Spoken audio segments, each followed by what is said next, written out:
guys, I'm Shan from BBC Learning English. Now you know what topics are hot right now.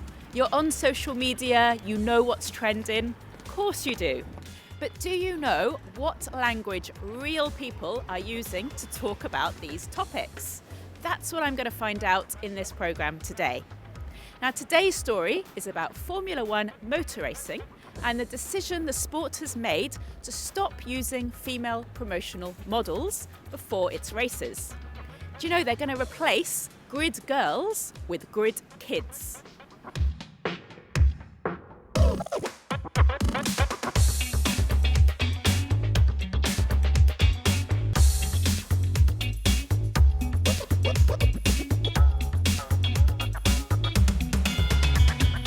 So everyone's talking about it, but what are the actual words they are using?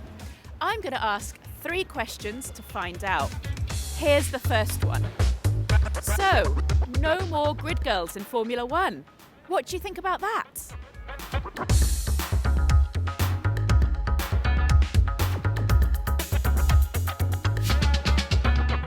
I sort of think it's good in a way, just because you don't really need them anyway, so basically.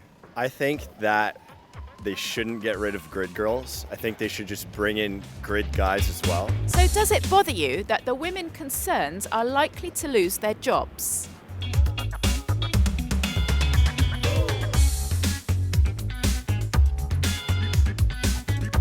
Obviously it's not their choice, so it wouldn't make sense for them to lose their jobs, and so I think they should keep them. I don't think it's fair if they want their job. If they're fine with it, I think it's okay. Are you looking forward to seeing grid kids instead of grid girls? Well, if kids want to do it, then go for it. If they have an interest in it, then why not? So everyone's talking about grid girls, and now you can too.